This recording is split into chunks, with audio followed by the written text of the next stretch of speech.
오늘은 하나님의 자녀 훈련법이라는 그런 제목을 가지고 이 말씀을 좀 우리가 나누기를 원합니다. 동물들의 훈련 방법들을 보면 특징이 있습니다. 개부터 시작해서 돼지 훈련하는 것도 제가 다큐멘터리를 통해서 봤거든요. 그 특징이 뭐냐면, 이게 예를 들어서 이제 개 훈련 몇 시간 전에는 보통의 식사량을 주지를 않는다는 거죠. 그러니까 어느 정도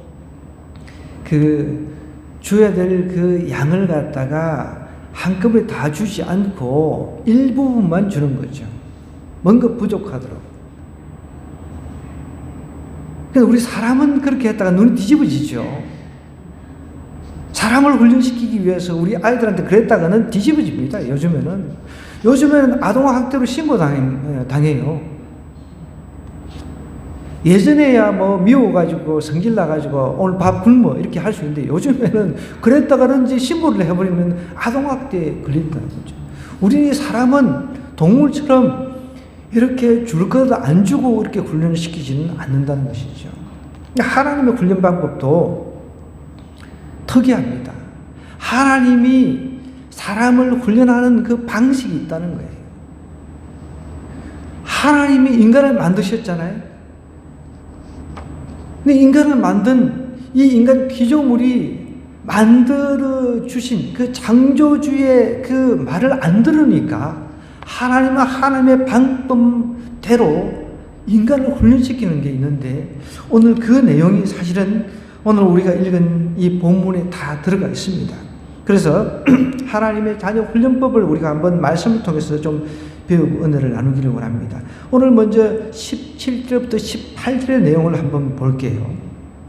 하나님은 시련이라고 하는 것을 통해서 자신이 만든 피조물들을 훈련을 시키십니다. 17절, 18절의 내용을 보면 2일 후에 이런 표현이 나오면서 그 집 주인 된 여인의 아들이 병들어 정세가 심히 위중하다가 숨이 끊어진지라. 여인이 엘리야에게 이르되, 하나님의 사람이여, 당신이 나와 더불어 무슨 상관이 있기로 내 죄를 생각나게 하고 또 내 아들을 죽게 하려고 내게 오셨나이까? 이렇게 성경이 기록하고 있습니다.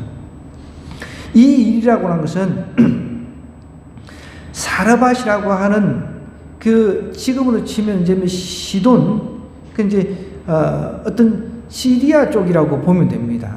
이제 그런 지역, 중동 지역, 그 지역에서 시돈이라고 하는 이 지역, 여기는 유리를 세공을 하고 염료, 금속 재련하는 곳으로 굉장히 유명한 상업 중심지였습니다. 이 시돈이라고 하는 그 지역은 어떻게 보면 이방인의 지역이죠. 이방인의 지역, 특별히 이스라엘 전역하고 이렇게 다 이방인의 지역까지 굉장히 기근이 심하게 든 그런 시점이었습니다.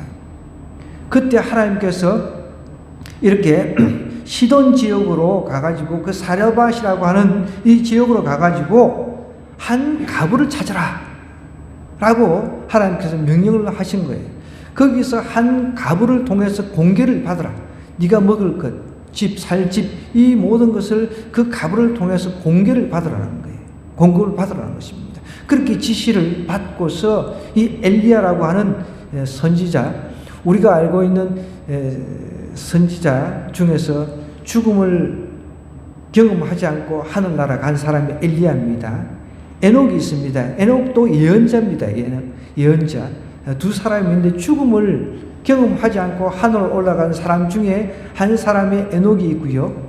그 다음에 이 엘리야인데, 이 엘리야가 기근이 너무너무 심할 때 이방 지역으로 하나님께서 보내신 거예요. 그러면서 거기서 사르밧 지역에 가가지고 시돈 지역에 가가지고 그곳에서 한 가부를 찾아라 해서 그 가부를 이제 찾아갔습니다.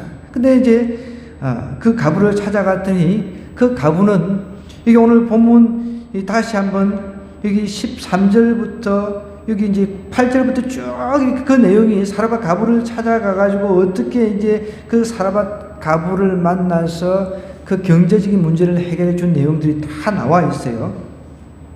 쭉 한번 눈으로 한번 살펴볼게요. 우리가 8절부터 이제 다시 한번 눈으로 한번 쭉 살펴볼게요. 엘리야에게 하나님의 말씀이 임했습니다. 넌 일어나 시돈에 속한 사르밧으로 가서 거기 머물라.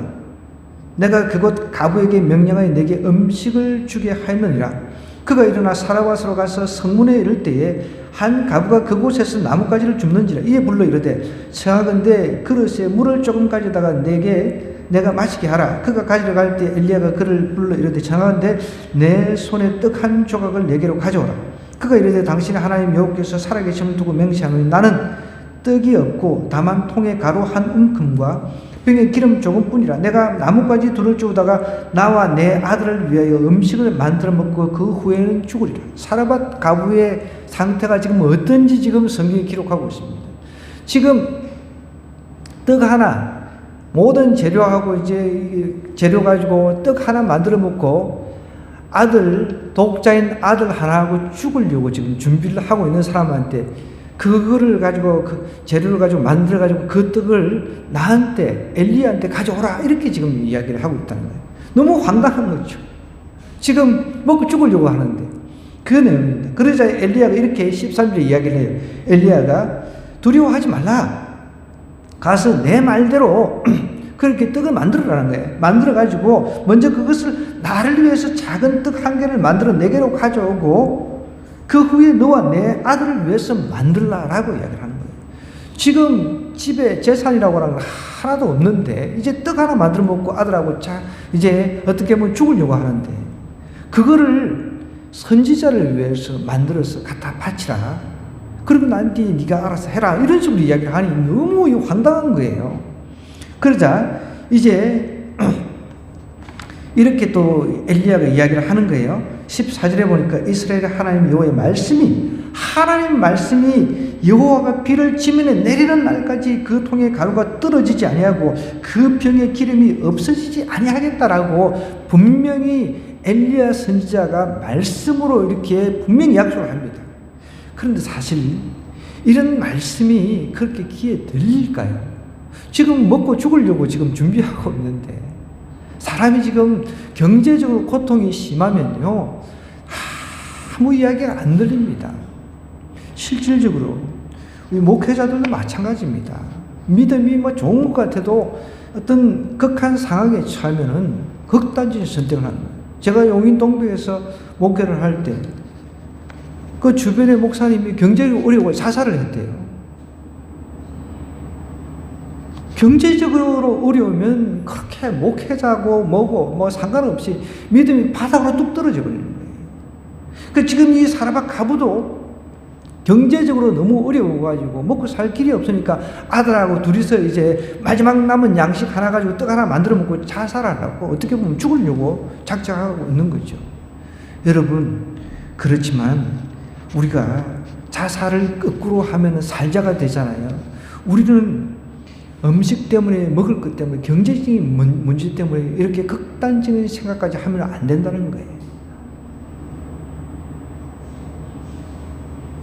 어떤 사람은 경제적인 문제 때문에 극단적인 그런 선택을 하는가 하면 그래도 소망을 가지고 정말 내 안에 뭔가 하나라도 떡 하나라도 만들 수 있는 재료가 있으면 이것을 만들어 가지고 살려고 하는 사람이 있더라고요. 실질적으로 우리나라에서 일어난 일입니다. 우리나라 사람 중에 어떤 사람이 한 사람은 퇴직을 해가지고 잘렸어요. 퇴직금 받아가지고 살 길이 막막하니까 그거 가지고 그냥 좋은 호텔에서 좋은 음식 먹고 죽어버렸습니다. 그런데 어떤 한 사람은 또 돈이 없었지만 그 돈을 가지고 김밥 장사부터 다시 시작해서 일었었다는 거예요. 여러분, 지금 오늘 너무너무 경제적으로 힘든 상황에 있는 사르밧 가부한테 엘리야가 하나님께서 이렇게 말씀하시니까, 분명히 말씀하시니까 이렇게 해라라고 이야기를 하는데 사실 사르밧 가부는 거기에 대한 기대감이 크게 없었다고 볼 수가 있습니다. 그렇지만 믿지 마요. 본전이다. 하나님의 그 사자가 이렇게 이야기를 하니까 한번 해보자라고 한 거죠. 왜 이런 이야기를 하냐면 사실 17절 2절부터는 이 사라밧 가부의 믿음의 현주소가 딱 드러납니다. 사람이 어려울 때는요, 믿음의 현주소가 드러나게 돼 있어요. 경제적인 문제, 이게 해결이 됐어요. 이제 그래서 엘리야 말대로 이제 했더니 그와 엘리야와 그의 식구가 여러 날 떡을 먹었는데 15절 16절에 보면 여호와께서 엘리야를 통해서 하신 말씀같이 통해 가라고 떨어지지 않았다는 거예요. 경제적인 문제가 싹 해결이 돼버린 거예요. 경제적인 문제가 싹 해결이 돼버렸어요. 그런데 경제적인 문제가 해결된 이 일 후에라고 표현을 하고 있다는 거예요. 여러분, 살아가면서 경제적인 게 가장 중요한 게 아닙니다. 그렇게 중요하게 느껴질 뿐이죠. 중요합니다. 중요해요. 그리고 여러분, 부지런하면 성경은 절대 굶어 죽지 않는다 그랬습니다. 부지런한 자가 돈을 번다 그랬어요. 부자 되는 길은 부지런하는 것밖에 없어요. 근데 문제는 이 경제적인 문제가 정말 이 기근 가운데서도 다들 굶어 죽을 상황인데 기근 가운데서도 하나님의 말씀대로 딱 했더니 문제는 그 다음에 발생을 하는 거예요. 보세요. 17절에 보니까 이 일 후에 그 집 주인 된 여인의 아들이 가부 신세도 참 서러운데 아들 하나 보고 살았단 말이에요. 아들이 시름시름 앓다가 죽어버린 거예요. 여러분, 얼마나 황당합니까? 근데 우리는 하나님이 우리 인간을 훈련시키고 양육을 할 때 방법이 있는데 그거는 통일됩니다. 모두에게 동일하다는 거예요. 시련이라고 하는 것입니다. 시련. 어려운 고난을 만나지 않으면 하나님을 찾지를 않습니다. 통계가 그것을 이야기를 해주고 있어요. 통계가 이야기를 해주고 있어요. 예를 들어서 통계가 우리가 주일학교 이야기를 하잖아요. 주일학교 때 어릴 때 예수를 믿는 확률이 80%라는 거예요. 아이들은 순수하기 때문에 나 예수님 믿고 천국 가야 된다 이렇게 이야기를 하면은 받아들입니다. 저도 길거리에서 이렇게 복음을 전하는데 아이들은 그래도 과자 하나 준다고 하면 그 과자 하나 보고 와요. 들으려고. 어른들을 붙잡고 내가 과자 하나 줄 테니까 여기 와서 들으세요. 어른들이 그런 거 쳐다보겠습니까? 근데 이제 나머지 한 20% 정도 되는 경우는 우리가 이제 어른들의 예를 들자면 이 어른들은 사건, 사고, 죽음, 가족들의 그 어떤 그 죽음, 이별, 이런 사건, 사고를 경험하지 않고서는 하나님을 만날 생각조차 안 한다는 거예요. 여러분, 우리가 어떤 시련이라고 하는 것을 만날 때 나의 그 우리 예수님을 잘 믿는 사람들도 믿음의 현 주소가 드러나게 되어 있습니다. 지금 이 상태에서 보세요. 사라밧 가부가 어떻게 이야기를 하냐면 애가 죽고 난 뒤에 여인이 엘리야에게 이제 이야기를 하면 엘리야가 그 집에 지금 어떻게 보면 하숙을 하고 있단 말이에요. 엘리야에게 이렇게 이야기를 합니다. 하나님의 사람이여, 당신이 나와 더불어 무슨 상관이 있기로 내 죄를 생각나게 하고 또 내 아들 죽게 하려고 내게 오셨습니까? 라고 이렇게 반문을 하고 있습니다.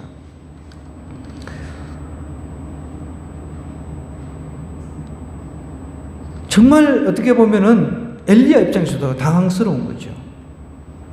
자기가 지금 집도 제공받고 있고요, 음식도 제공받고 있는데 이런 가운데 그 집 아들이 죽어버린 거예요. 나라도 당황할 것 같아요. 나는 엘리야처럼 능력이 없기 때문에 이거 뭐 어떻게 할 수가 없잖아요.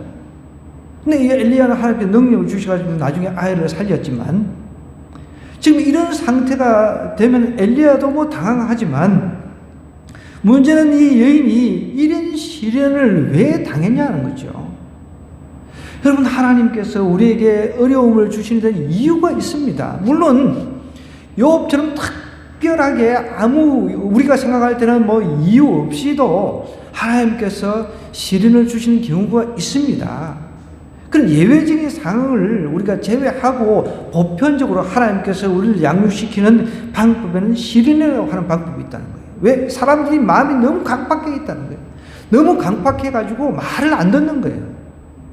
하나님의 말씀, 주 예수를 믿으라 그리하면 너와 내 집이 구원을 얻는다고 이야기를 해도 구원이 뭔가를 아무리 이야기를 해도 들어오지 않는 거예요. 사람은 한번 죽으면 반드시 심판을 받습니다. 죽고 난 뒤에는 반드시 심판을 받습니다. 아무리 이야기를 해도 그 죽음이 나하고 멀리 느껴져 있는 거죠. 그런데 어떻게 해요? 주변의 사람들이 한 사람 한 사람 사건 사고를 통해서 죽어나갈 때 그때 죽음이 나한테 가까이 다가오는 거죠. 이 시련 중에 여러분, 가족 간의 그 이별만큼 큰 시련이 어디 있습니까? 저도 제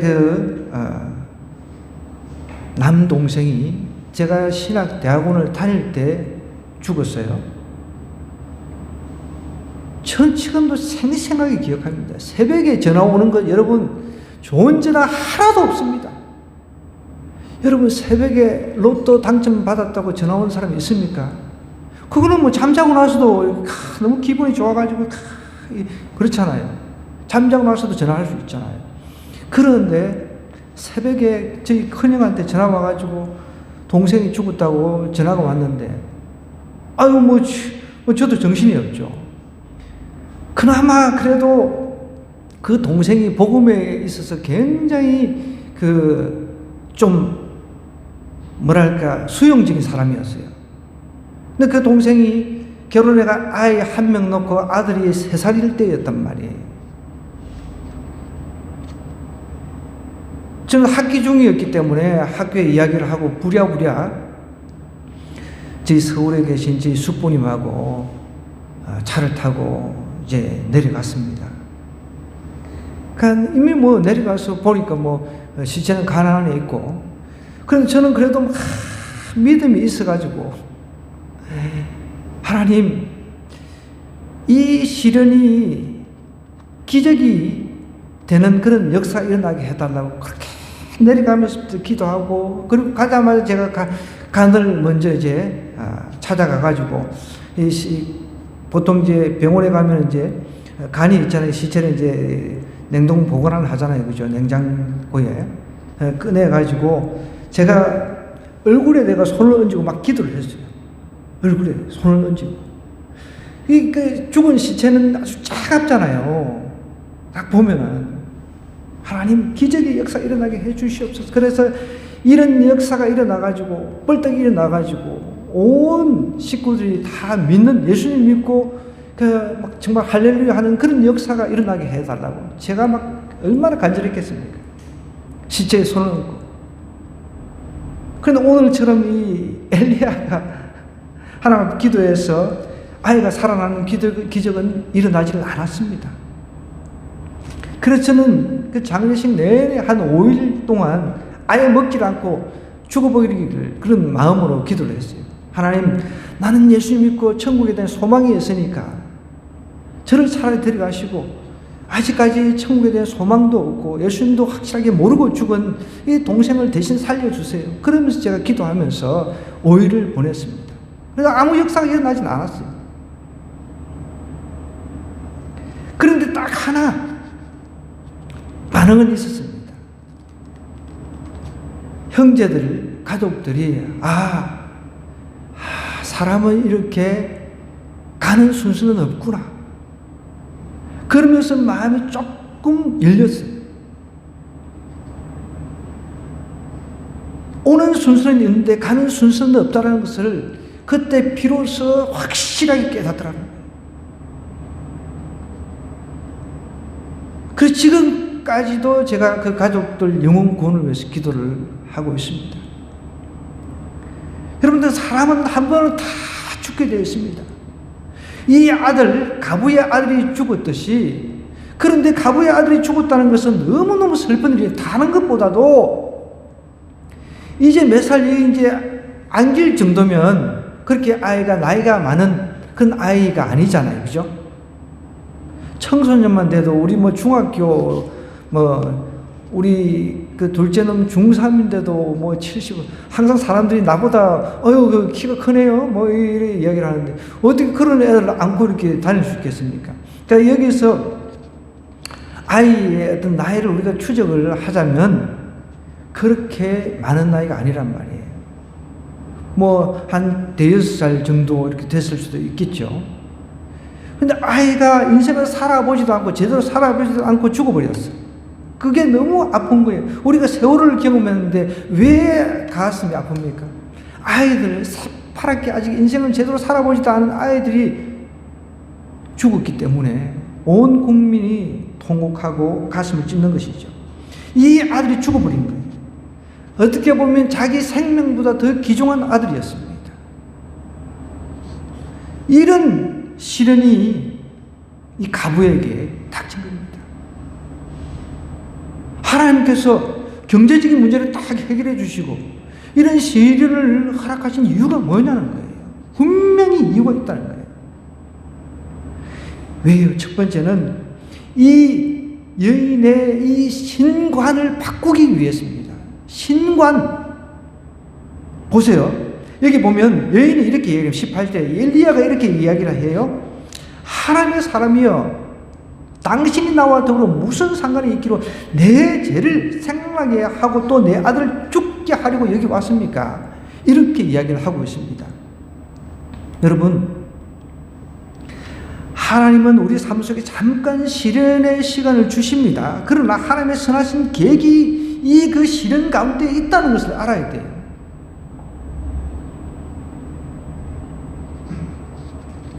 우리가 믿는 사람 중에서도 고난을 당하는데 그 고난 가운데 하나님의 깊은 뜻이 있다는 거예요. 아직도 하나님을 모르는 사람의 입장에서는 너무 기가 찬 일이죠.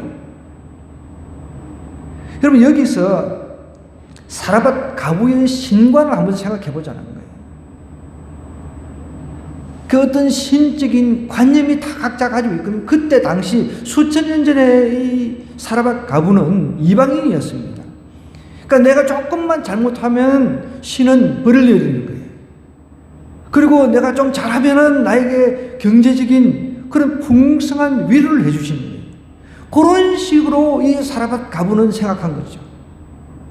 그런데 여기 우리가 단서를 보면은 자기 아들이 죽은 것이 자기 죄하고 연관이 있다라고 이야기를 하는 거예요.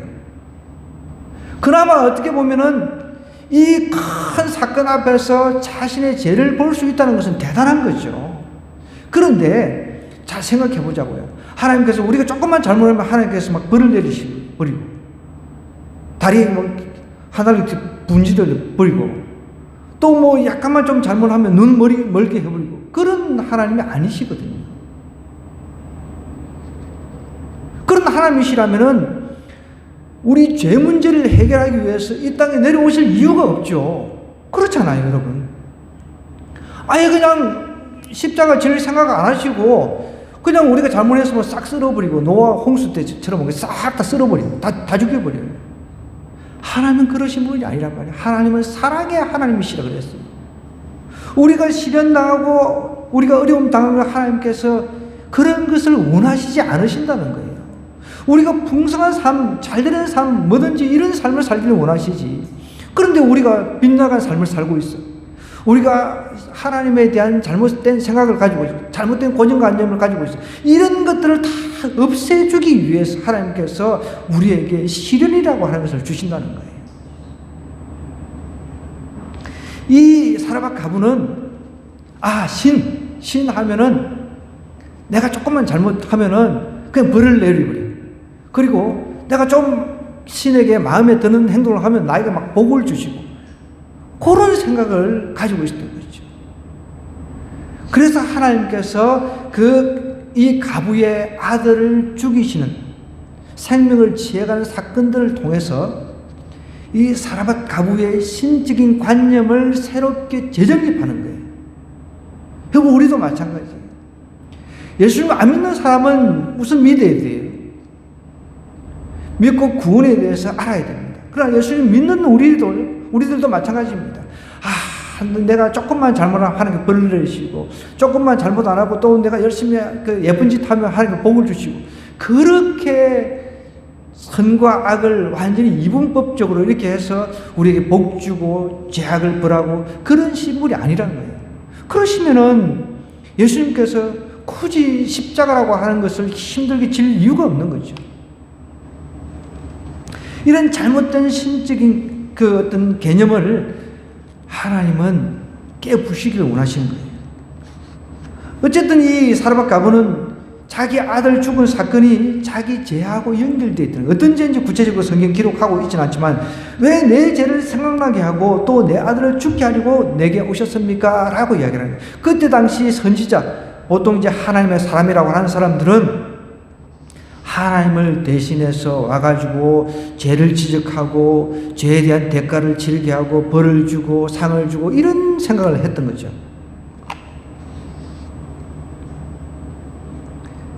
죄를 깨닫는 것은 굉장히 중요합니다. 왜냐하면 죄를 죄인 줄도 모르고 살아가는 사람처럼 이 불행한 삶이 없거든요.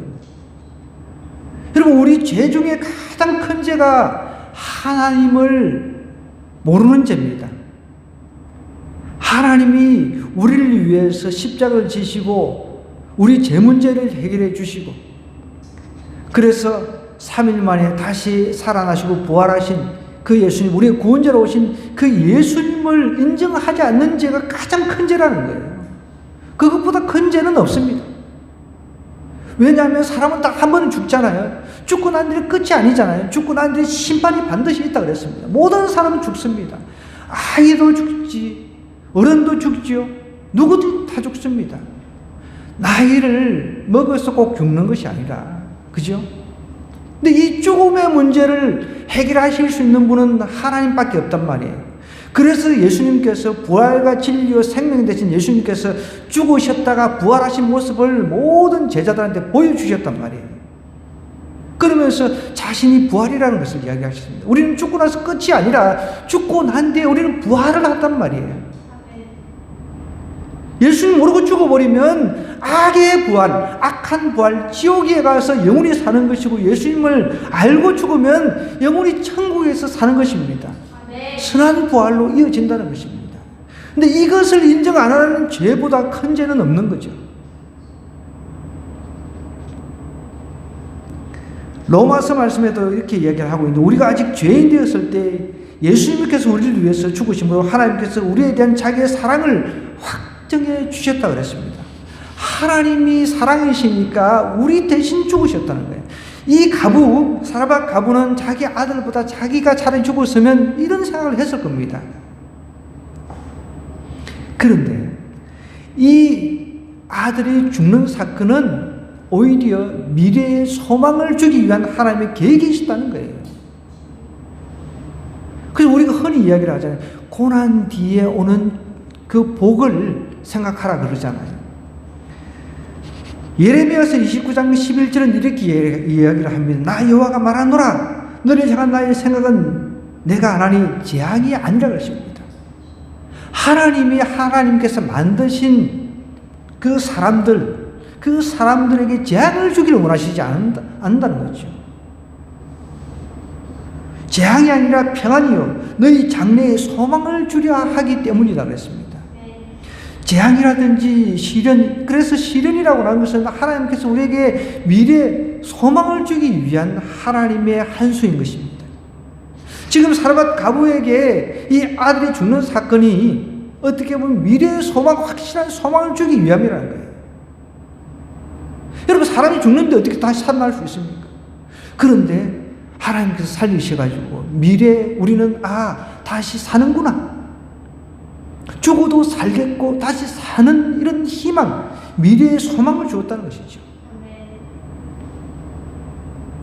그래서 시편 106편 1절에도 할렐루야 여호와께 감사라 그는 선하시며 그 인자하심이 영원함이로다 라고 이야기를 하고 있습니다. 우리는 마냥 하나님께서 막 죄만 지면 눈 다 빼버리고 막 이런 하나님으로 생각 안 했으면 좋겠습니다. 물론 우리가 죄를 지으면 우리 믿는 사람들은 우리 가슴 속에서 분명히 이야기를 합니다. 성령 하나님께서 안에 계시기 때문에 죄를 지으면 내가 불편하죠. 성령께서 그런 죄라는 것을 가르쳐 주시니까. 그런데 예수님 모르는 사람들은 죄가 죄인 줄 몰라요. 보세요. 길거리에서 그렇게 사람들 많이 죽이고도 뻔뻔해.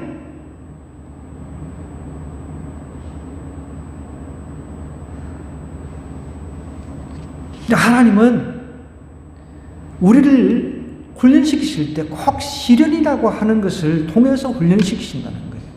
그럼 시련이라고 하는 것이면 하나님께서 나를 지금 훈련시키는 과정이구나 이렇게 느끼셔도 됩니다. 그럼 그 시련을 통해서 하나님의 음성을 들어야 된다는 거예요. 이제 시련이 이 사라밧 과부에게 닥쳤습니다. 그러자 그것을 들고 이제 남을 원망 내 죄 생각나게 하려고 또 내 아들을 죽게 하려고 여기 왔습니까? 이렇게 이야기를 하는 거예요. 앞에 복받았던 걸 싹 잊어버려요. 엘리야가 와가지고 하나님의 사람 엘리야가 와가지고 경제적인 문제를 해결해 줬잖아요. 먹고 사는 문제를 해결해 줬어요.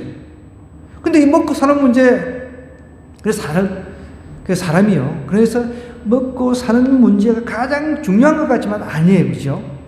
아이가 지금 죽어버리는데 먹고 사는 문제가 무슨 의미가 있습니까? 그 아이 하나 보고 살았는데. 이 남 탓하는 거예요. 당신이 여기 와가지고, 엘리야 당신이 여기 와가지고, 우리 아이 죽었다. 이거 어떡할 거냐? 물려내라. 이런 지금 뉘앙스죠. 그동안 하나님께, 하나님 말씀이 이루어진 그것을 생각 안 하고, 우리가 똑같아요, 우리도. 문제만 생기면 그러는 거죠. 당신 탓이야, 누구 탓이야, 누구 탓이야, 누구 탓이야. 내 시련이, 내 이 어려움이 누구 탓이야, 누구 탓이야, 누구 탓이야. 이렇게 얘기를 한다는 거예요.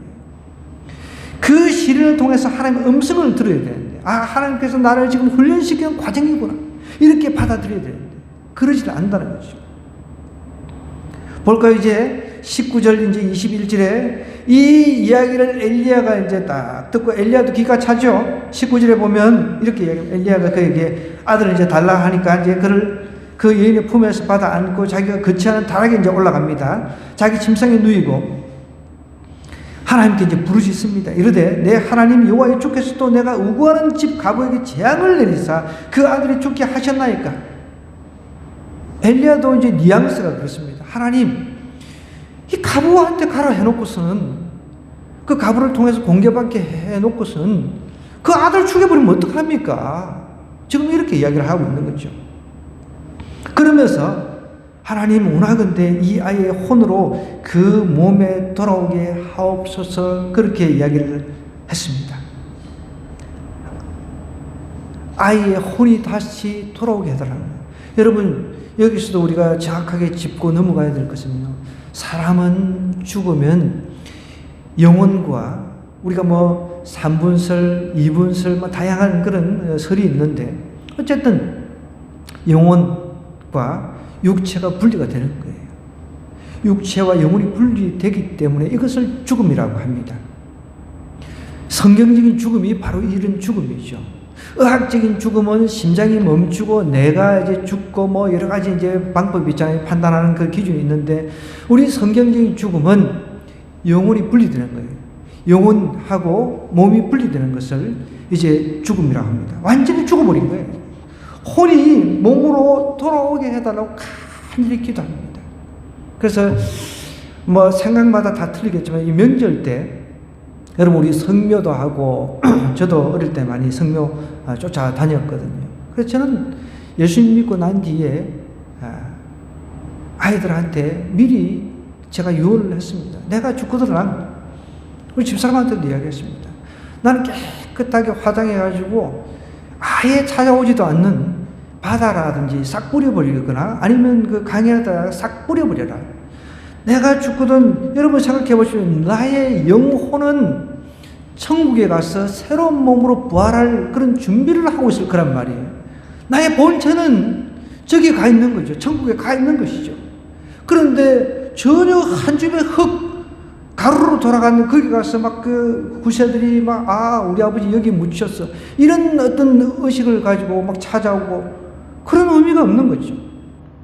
최근에도 제가 장례식을 한번 집례를 하고 왔는데 그 목사님의 동생이 죽어버렸단 말이에요. 대학 교수였는데, 그리고 병원도 운영하시고 그러신 분이에요. 그래서 제가 물어봤습니다. 그 목사님의 아버지 목사님께서 이미 다 가족 공동묘지를 사놓으신 거예요. 그래가지고 자기가 어디 묻힐 거, 뭐 자기 이렇게 보통 그렇잖아요. 저도 우리 시골에서 지 아버지 돌아가실 때 저한테 묻더라고요. 네 자리는 여기니까. 제가 그랬어요. 나는 필요 없다고 그랬습니다. 내가 그게 왜 필요합니까? 내 몇 자리가 왜 필요해요? 잘 한번 우리가 상식선에서 한번 생각해 보자는 거예요. 우리는 영혼이 하나님께로 가는 거예요. 그럼 거기서 새로운 몸, 전혀 썩지 않는 몸, 더 이상 죄질 일 없는 몸, 그런 몸으로 변화가 되는 거예요. 병 안 걸리는 몸. 저도요, 병이라고 하는 병은 온갖 병을 다 경험해 봤습니다. 지금도 참 불편한 게 있어요. 치질 때문에 지금도 고생하고 있고요. 또 눈물 흘림증 수술을 했는데도, 몇 년 전에 수술을 했는데도 계속 눈물을 흘리는데 너무 불편해요. 한두 가지가 아닙니다. 나이가 들면 자꾸만 고장이 생기는 거죠. 그런데 이 고장난 몸이 흙으로 돌아가 버려요. 그거는 썩어 없어요. 흙입니다. 그 흙 자체. 흙에 가서 성묘를 하고 흙에 대고, 우리 아버지가, 우리 어머니가 뭐 여기 돌아가셨어. 여기 없잖아요. 본체는 천국에 있는데, 그 천국에 있는 그 진짜 본체가 새로운 몸을 입고 부활한 몸으로 다시 온다는 거예요. 근데 엘리야가 이 아들 위에 엎드려 가지고 혼이 몸으로 돌아오게 해달라고 간절하게 기도를 하니까 혼이 돌아왔어요. 그래서 우리가 하나님의 자녀 훈련법 중에 두 번째는 기도를 통해서 우리를 훈련시키신다. 여러분, 우리가 실현당하지 않으면 기도 자체도 안 합니다. 실현을 당하지 않으면 기도 자체를 안 한다는 거예요. 지금 실현을 당했습니다. 실현을 당하니까 기도를 하는 거죠. 이 기도가 여러분, 하나님, 이 혼이 좀 돌아오게 해주세요. 이런 식의 기도였겠습니까? 얼마나 간절함이었겠습니까? 제가 우리 동생 그 관에서 머리에 손을 대고 간절한 말을 가지고 기도했습니다. 간절함. 그 간절함이 우리가 평소에 하는 기도하고는 틀리죠. 엘리야가 지금 죽은 사람 앞에 위에 올라가가지고 기도한 것은 평소에 하나님 이렇게 해주세요, 저렇게 해주세요, 이런 수준의 기도가 아니라 간절함이 있었다는 거예요. 그 어려움을 통해서 하나님께서는 이렇게 기도도 훈련을 시키시는 거예요.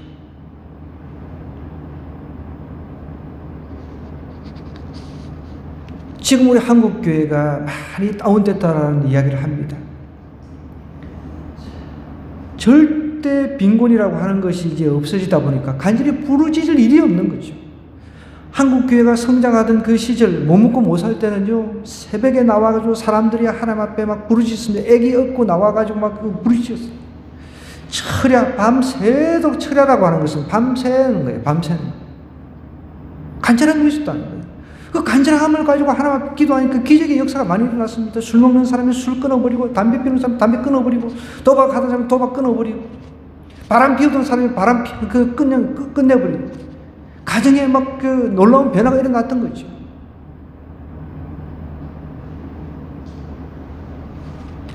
잘 먹고 잘 사는 그 자체가 중요한 게 아니라는 거예요. 보십시오. 이 사라밧 가부는 그래도 먹고 사는데 지장이 없었어요. 아니, 다른 사람들은 기근 때문에 다들 힘들어하는데 이 사라밧 가부는 기름 떨어지지 않아, 먹는 것 떨어지지 않아. 얼마나 좋아요, 솔직히. 그런 가운데 하나님께서 그 사라밧 가부의 신간을 갖다가 다 바로 잡아주기 위해서 신을 주시고, 또 하나님의 사람 통해가지고 기도의 그 기적을 보여주시는 거예요. 그 보았을 것 아닙니까? 사라밧 가부가 옆에서 보니까 막 이렇게 기도하는 모습을 통해가지고, 정말 이렇게 하나님의 사람이 기도하니까 하나님께 들으시고 응답하시는구나. 생과 사, 화, 복을 주관하시는 분이구나. 이것을 깨달은 거예요. 사람의 태어남, 죽는 것, 우리 삶 속에서 화라든지 그 다음에 복, 이것을 주관하는 분이 정말 하나님이구나. 이것을 사라밧 가부가 엘리야를 통해서 확실하게 깨달은 거죠. 여러분, 죽고 사는 권세, 이것이 하나님께 달려 있습니다. 우리는 다 이 아이처럼 영혼이 떠나죠. 그러나 언젠가는 우리 떠난 영혼의 새로운 살을 하나님께서 입히실 것입니다. 오늘 이 아이를 살린 것처럼 말이죠. 그 기도를 통해서, 기도는 불가능을 가능케 하는 거예요. 그렇다고 해서 기도가 만병통치약, 모든 것을 만능케 하는 것은 아니라는 거예요. 하나님께서 제가 제 동생 손에 얹어서 기도했을 때 하나님 들어주지 않으셨어요.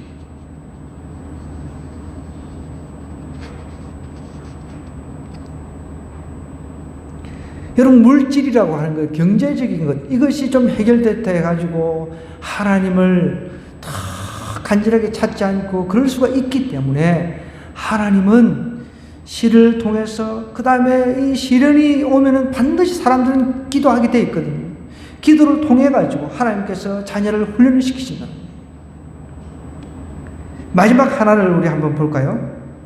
이제 23절에서 24절에 이제 이적이 일어납니다. 엘리야가 그 아이를 안고 다락에서 이제 방으로 내려가서 그의 어머니에게 이제 주었습니다. 내 아들이 살아났다. 여인이 엘리야에게 이렇게 이야기합니다. 내가 이제야 당신은 하나님의 사람이시다. 정말 당신은 생과 사, 화와 복을 주관하시는 하나님의 보내신 분이라는 것이 이 아이를 통해 가지고 확실하게 내가 이제 경험했다는 거죠. 과거에는 조금만 잘못하면 막 죽여버리고 막 재앙을 내려버리고 또 좀 이쁜 행동하면 막 복 주고 그런 어떤 신적인 개념을 가지고 있었는데 지금은 아니에요. 사람도 살리고 사람도 죽이고 하시는 분이 하나님이시다는 것, 그것을 깨달았다는 거예요. 여러분, 이거 하나만 깨달아도 진짜 우리는 성공하는 거예요.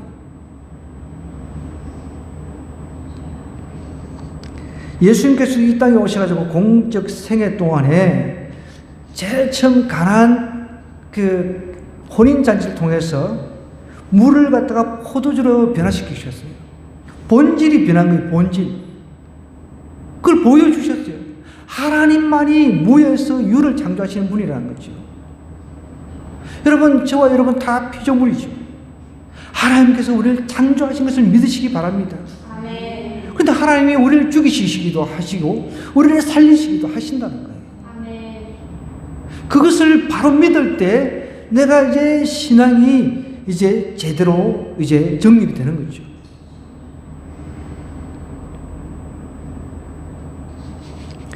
이제 이 여인은 하나님께서 엘리야를 통해서 이제 베푸신 이 이적을 통해서 하나님이 진짜 이 하나님, 엘리야가 지금 이야기하는 이 하나님, 자기가 과거에 그런 신적인 그런 잘못된 생각들을 싹 바로 잡았습니다.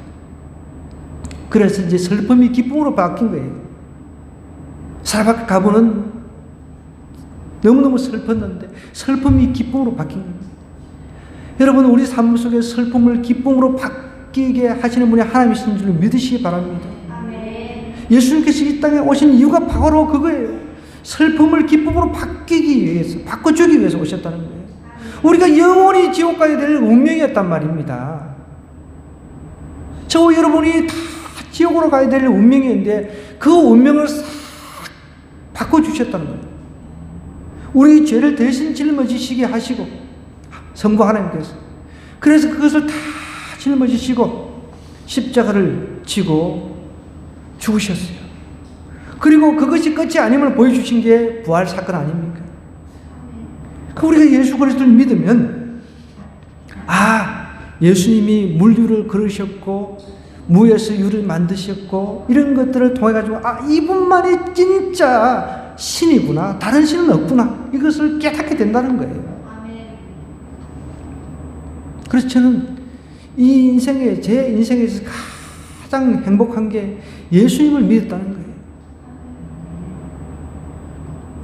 예수님 믿고 천국에 대한 소망이 있었기 때문에 제 동생이 그 죽는 그 죽음 앞에서 하나님, 나는 이제 예수님 믿어서 구원받고 천국에 대한 소망이 있으니까 나를 데려가시라고 내가 가감하게 얘기할 수 있었던 거죠. 나는 죽어도 좋습니다. 그러나 이 동생은 아직도 예수님을 모르고 죽어버렸으니까 기적을 좀 보여달라고 했던 것이죠.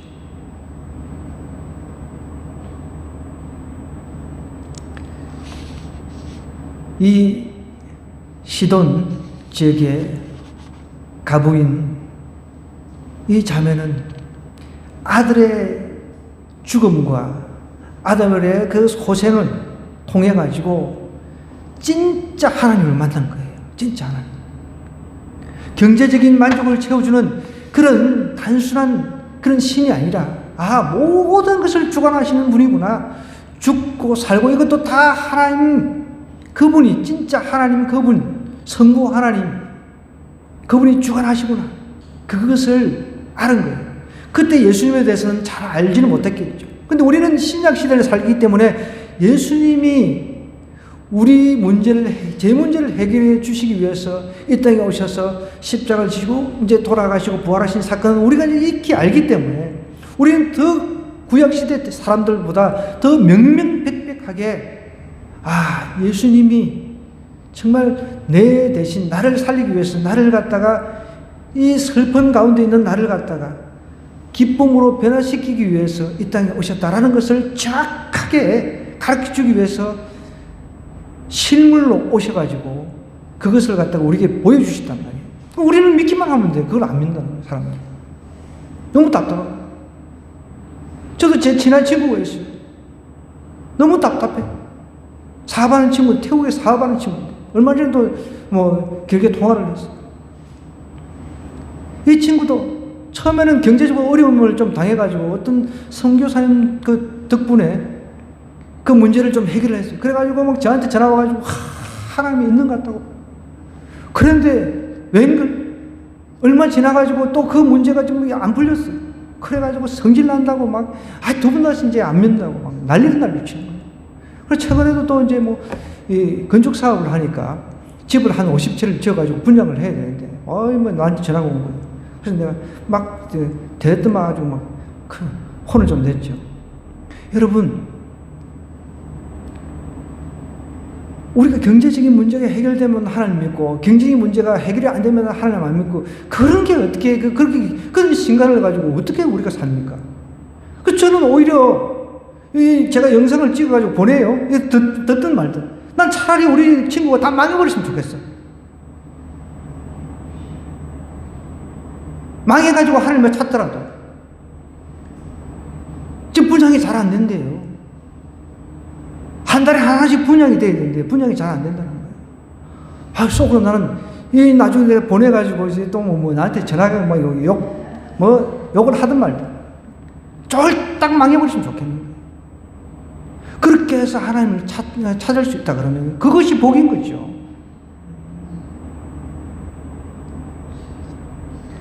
여러분, 생과 사는 이거는 우리가 어쩔 수가 없잖아요. 근데 그것을 주관하신다는 거예요, 하나님께서.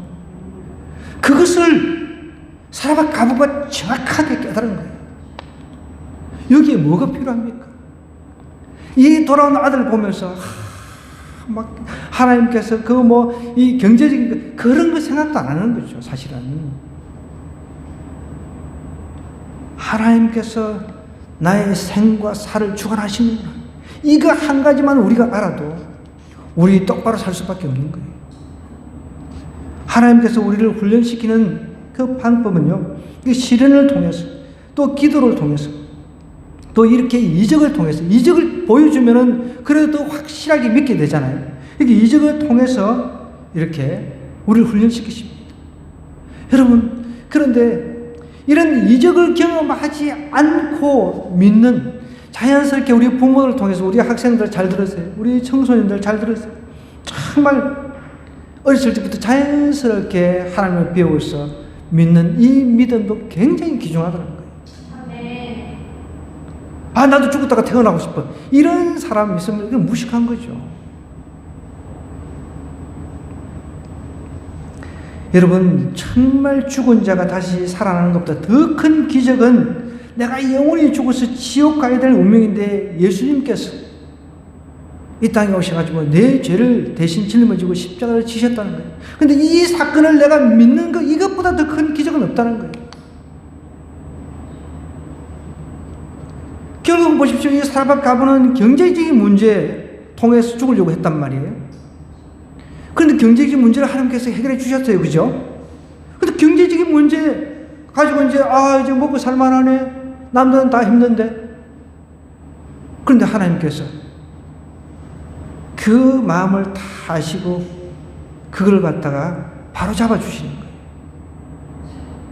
여러분, 마찬가지예요. 우리도 내 삶 속에 예수 믿는다 하면서도 경제적인 것이 최우선에 올라가 있으면요, 이것이 우상이 되어버리기 때문에 하나님께서 이것을 깨버리기 위해서 반드시 시련이라고 하는 것을 주십니다.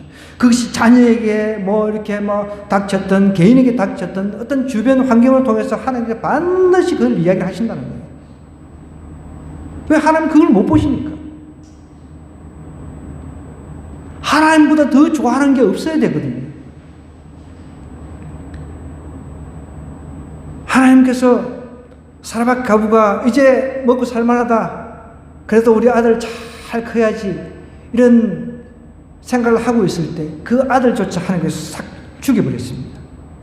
그리고 간절하게 또 기도하니까 하나님께 또 기적을 보여주신, 생과 살을 주관하신 하나님, 그 하나님 오늘 우리 마음속으로 다 영접하기를 주님 이름으로 부탁드립니다. 요한일서 1장 9절은 마지막에 이렇게 얘기를 합니다. 만일 우리가 죄를 자백하면 그는 미쁘시고 우루사 우리 죄를 사하시며 우리를 모든 불의에서 깨끗하게 하실 것이요 그랬습니다. 여러분, 생과 살을 주관하신 예수 그리스도를 믿지 않고서는 여러분, 난 영원 지옥에 떨어질 수밖에 없다는 것입니다. 꼭 기억하시고 이번 남은 명절 기간 동안에 이 그리스도 예수를 믿지 않는 가족들에게 반드시 전하는 저와 여러분 되기를 주님으로 간절히 부탁드립니다.